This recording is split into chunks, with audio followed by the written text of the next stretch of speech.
ಪ್ರಮುಖವಾಗಿ ಇವತ್ತು ಇಡೀ ದೇಶ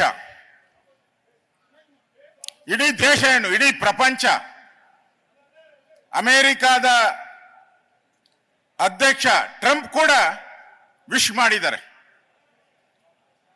ವೆಸ್ಟ್ ಬೆಂಗಾಲ್ನ ಚುನಾವಣೆ ಗೆಲುವು ಏನಿದೆ ಅದು ದೇಶದ ಸುದ್ದಿ ಆಗಿಲ್ಲ, ಅದು ವಿದೇಶದ ಸುದ್ದಿನೂ ಕೂಡ ಆಗಿದೆ. ಆ ತರದ ಒಂದು ಚುನಾವಣೆ ಇದು. ನಾನು ಈಗಾಗಲೇ ಹೇಳಿದೆ, ಇತಿಹಾಸದಲ್ಲಿ ನಮಗೆ ಸ್ವಾತಂತ್ರ್ಯ ಬಂದಾಗಿಂದನೂ ಕೂಡ ನಾವು ವೆಸ್ಟ್ ಬೆಂಗಾಲನ್ನ ಗೆದ್ದಿಲ್ಲ. ಮೊದಲ ಬಾರಿಗೆ ನಿಮಗೆ ಗೊತ್ತಿದೆ ವೆಸ್ಟ್ ಬೆಂಗಾಲ್ ಯಾವ ರೀತಿ ರಕ್ತ ಚರಿತ್ರೆ ಇರ್ತಕ್ಕಂಥದ್ದು. ಹಿಂದೆ ಕಮ್ಯುನಿಸ್ಟ್ ಇದ್ರು, ಆ ಕಮ್ಯುನಿಸ್ಟರು ರಕ್ತ ಚರಿತ್ರೆಯನ್ನ ನಿರ್ಮಾಣ ಮಾಡಿದ್ರು. ಅದಾದ್ಮೇಲೆ ಮಮತಾ ಬ್ಯಾನರ್ಜಿ ನಮ್ಮ 100 ಕಾರ್ಯಕರ್ತರ ಹತ್ಯೆ ಆಗಿದೆ, 100 ಕಾರ್ಯಕರ್ತರ ಮೇಲೆ ಕ್ರಿಮಿನಲ್ ಕೇಸ್ಗಳು ಹಾಕಿದ್ದಾರೆ. ಆ ವೋಟ್ ನಡೆಯೋದು ಒಂದು ರೀತಿ ಜಂಗಲ್ ರಾಜ್ಯದ ರೀತಿ ಚುನಾವಣೆ ನಡೀತಾ ಇತ್ತು ವೆಸ್ಟ್ ಬೆಂಗಾಲಲ್ಲಿ. ಅದಕ್ಕೆಲ್ಲ ಇವತ್ತು ಅಂತ್ಯ ಆಗಿದೆ. ಒಂದು ನಾವು ಅರ್ಥ ಮಾಡ್ಕೊಳ್ಳೋಣ, ಇವತ್ತು ನಾವು ಕರ್ನಾಟಕದಲ್ಲಿ ನಾವು ಫೇಸ್ ಮಾಡ್ತಾ ಇದ್ದೀರಿ.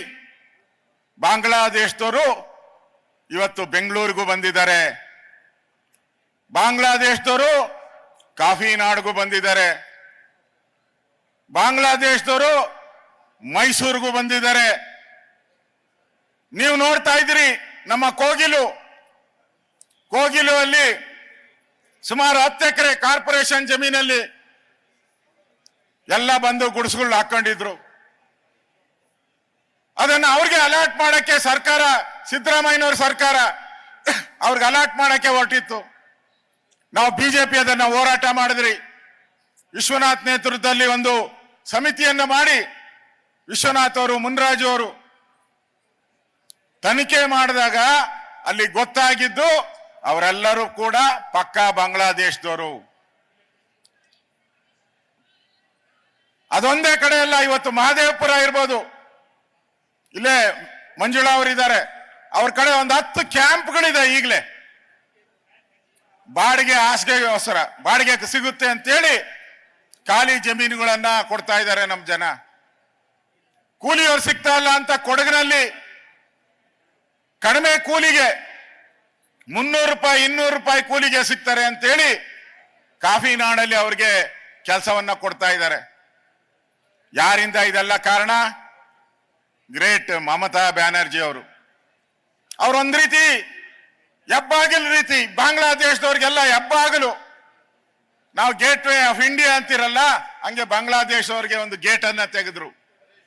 ಯಾರು ಬೇಕಾದ್ರೂ ಬನ್ನಿ, ನಾವು ನಿಮ್ಗೆ ಆಧಾರ್ ಕಾರ್ಡ್ ಮಾಡಿಕೊಡ್ತೀರಿ, ರೇಷನ್ ಕಾರ್ಡ್ ಕೊಡ್ತೀರಿ, ನೀವು ಇದನ್ನ ತಗೊಂಡು ಇಲ್ಲಿ ವೋಟ್ ಹಾಕಿ ಇಡೀ ದೇಶದಲ್ಲಿ ಎಲ್ಲಿ ಬೇಕಾದ್ರೂ ಹೋಗಿ ನೀವು. ಪಾಸ್ಪೋರ್ಟ್ ತರ ಅವರು. ಆ ರೀತಿ ಇವತ್ತು ಮಾಹಿತಿ ನಮಗೆ ಬೆಂಗಳೂರಲ್ಲೇ ನನಗೆ ಅನ್ಸುತ್ತೆ ಕರ್ನಾಟಕದಲ್ಲಿ 10 ಲಕ್ಷಕ್ಕೂ ಹೆಚ್ಚು ಬಾಂಗ್ಲಾದೇಶದವರು ಇದ್ದಾರೆ ಇಲ್ಲಿ. 10 ಲಕ್ಷಕ್ಕೂ. ಮೊನ್ನೆ ಪೊಲೀಸ್ ಕಮಿಷನರ್ ನನ್ನ ಜೊತೆ ಮಾತಾಡಿದ್ರು. ಬೇರೆ ಯಾವುದೋ ವಿಚಾರಕ್ಕೆ ನಾನು ಹೋಗಿದ್ದೆ. ಈ ಸಿಇಟಿ ಪರೀಕ್ಷೆ ಏನಿದೆ ಅದರಲ್ಲಿ ಸಿಇಟಿ ಪರೀಕ್ಷೆಗೆ ಹೋಗೋರಿಗೆ ಮೂಗ್ಬತ್ತು ತೆಗಿ, ತಾಲಿ ತೆಗಿ, ಜನವಾರ ತೆಗಿ, ಈ ತರದೆಲ್ಲ ಗಲಾಟೆ ಆಗಿತ್ತು.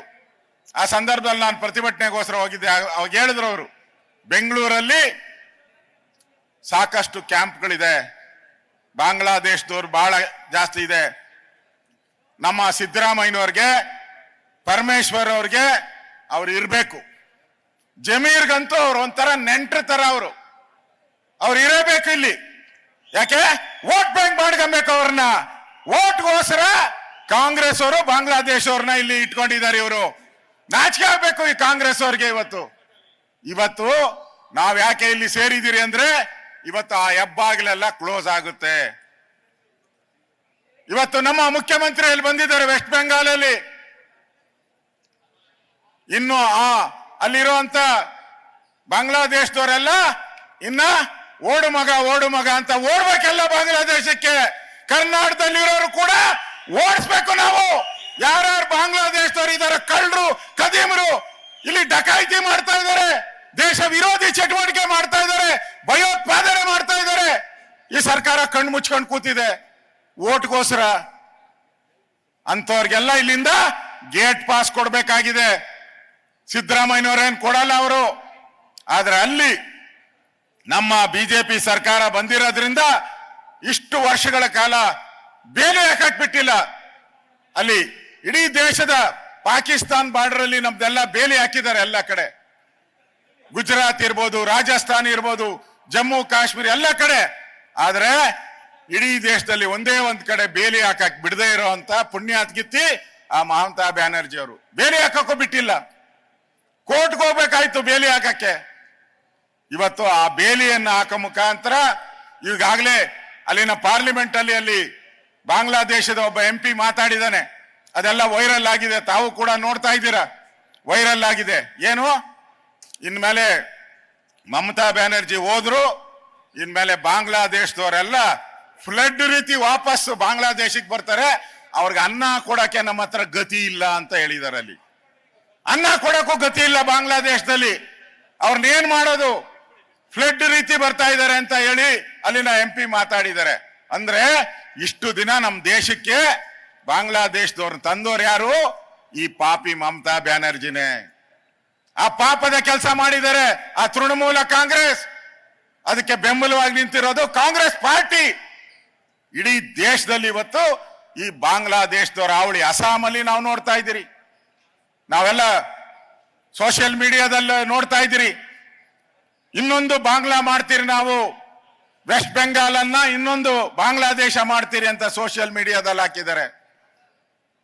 ಇನ್ ಕೆಲವರು ಇನ್ನೊಂದು 25 ವರ್ಷ ಆದ್ರೆ ಇಡೀ ದೇಶವನ್ನೇ ನಾವು ಪಾಕಿಸ್ತಾನ ಮಾಡ್ತೀರಿ ಅಂತ ಹಾಕುವಂತ ಭಯೋತ್ಪಾದನಾ ಚಟುವಟಿಕೆಯನ್ನು ನಾವು ನೋಡ್ತಾ ಇದ್ದೀರಿ.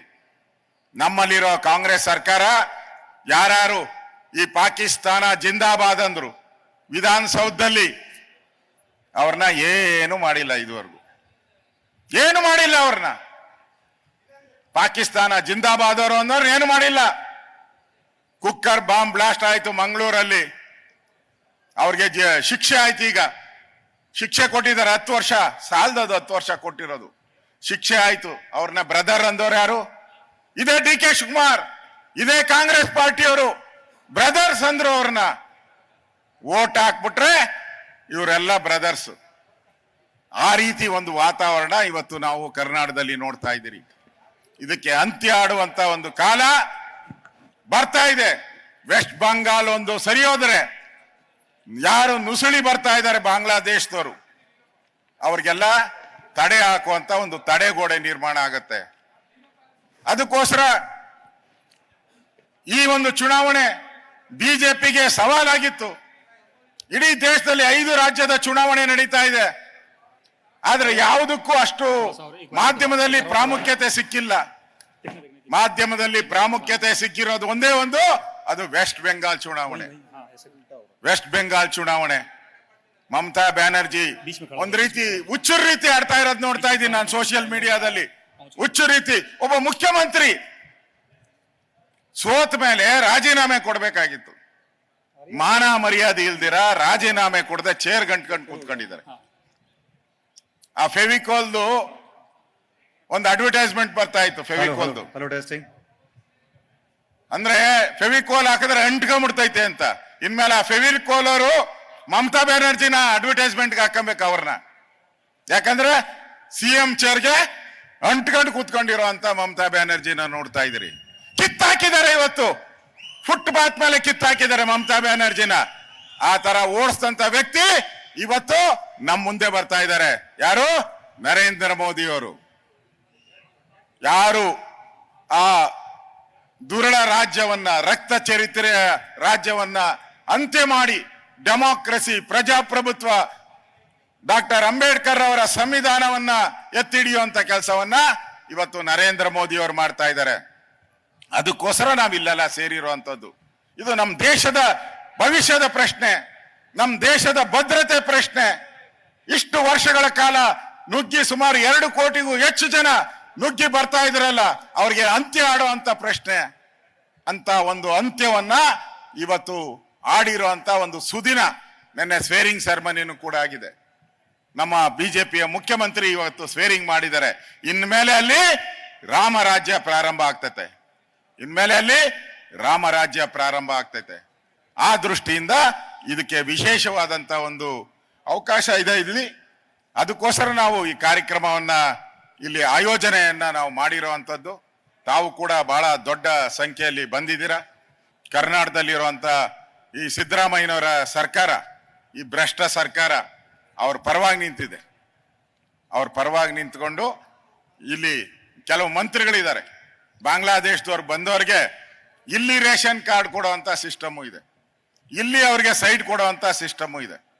ಆ ತರದ ಒಂದು ವ್ಯವಸ್ಥೆ ಬಿಜೆಪಿ ಹೋರಾಟ ಮಾಡೋ ಮುಖಾಂತರ ಕೋಗಿಲು ಘಟನೆಯನ್ನ ನಾವು ಸ್ಟಾಪ್ ಮಾಡಿದಿರಿ. ಮುಂದಿನ ದಿನಗಳಲ್ಲೂ ಕೂಡ ಈ ಬಾಂಗ್ಲಾದೇಶದವ್ರನ್ನ ಕರ್ನಾಟಕ ಬಿಟ್ಟು ತೊಲಗಿ ಅನ್ನೋ ಹೋರಾಟನೂ ಕೂಡ ನಾವೆಲ್ಲ ಕೂಡ ಮಾಡಬೇಕಾಗಿದೆ. ಆ ಹೋರಾಟಕ್ಕೆ ನಾವೆಲ್ಲರೂ ಕೂಡ ಸಜ್ಜಾಗೋಣ. ಇವತ್ತು ಸನ್ಮಾನ್ಯ ನರೇಂದ್ರ ಮೋದಿ ಅವರು, ಅಮಿತ್ ಶಾ ಅವರು ನಮ್ಮ ರಾಷ್ಟ್ರೀಯ ಅಧ್ಯಕ್ಷರ ನಮ್ಮ ರಾಷ್ಟ್ರೀಯ ಅಧ್ಯಕ್ಷರಾದ್ಮೇಲೆ ಮೊದಲ ಚುನಾವಣೆ ಇದು, ಮೊದಲ ಚುನಾವಣೆ. ಆ ಚುನಾವಣೆಯಲ್ಲಿ ಗೆಲ್ಲೋ ಮುಖಾಂತರ ಬಿಜೆಪಿ ಇನ್ನಷ್ಟು ಈ ಪೂರ್ವದಿಂದ ಪಶ್ಚಿಮದವರೆಗೂ ಕೂಡ, ಉತ್ತರದಿಂದ ದಕ್ಷಿಣದವರೆಗೂ ಕೂಡ ಹಬ್ಬುವಂತ ಒಂದು ವಿಶಾಲವಾದಂತ ಒಂದು ವ್ಯವಸ್ಥೆಯನ್ನ ಭಾರತೀಯ ಜನತಾ ಪಾರ್ಟಿ ನರೇಂದ್ರ ಮೋದಿ ಅವರ ನೇತೃತ್ವದಲ್ಲಿ ನಾವೆಲ್ಲರೂ ಕೂಡ ಮಾಡಿದಿರಿ.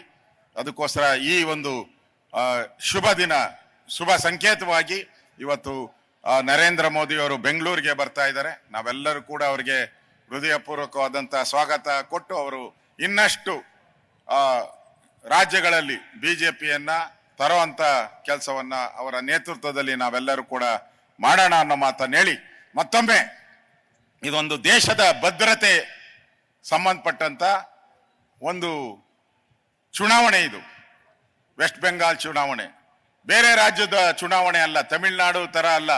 ತಮಿಳ್ನಾಡಲ್ಲಿ ಈಗ ಅತಂತ್ರ ಬಂದಿದೆ. ಯಾರು ಈಗ DMK ಇದಾರಲ್ಲ, DMKದೇ ಸರ್ಕಾರ ಅಲ್ಲಿ, ಅವರೇ ಕ್ಯಾಪ್ಟನ್. ಈಗ ಅವ್ರ ಮುಖಾಂತರ ನಡೀತಾ ಇರುವಂತ ರಿಮೋಟ್ ಕಂಟ್ರೋಲ್ ಸರ್ಕಾರವನ್ನ ನಾವು ನೋಡ್ತಾ ಇದೀರಿ ಈಗ. ಆದ್ರಿಂದ ನಮ್ಗೆ ತಮಿಳ್ನಾಡು ಇಂಪಾರ್ಟೆಂಟ್ ಅಲ್ಲ, ದೇಶದ ಭದ್ರತೆ ಇವತ್ತು ಮುಖ್ಯ ಇತ್ತು. ಅದಕ್ಕೆ ಹೊಸರ ವೆಸ್ಟ್ ಬೆಂಗಾಲ್ ಚುನಾವಣೆ ನಮ್ಗೆ ಗೆಲುವನ್ನ ತಂದ್ಕೊಟ್ಟಿದೆ. ಅದಕ್ಕೆ ನಾವೆಲ್ಲರೂ ಕೂಡ ನರೇಂದ್ರ ಮೋದಿ ಅವರಿಗೆ,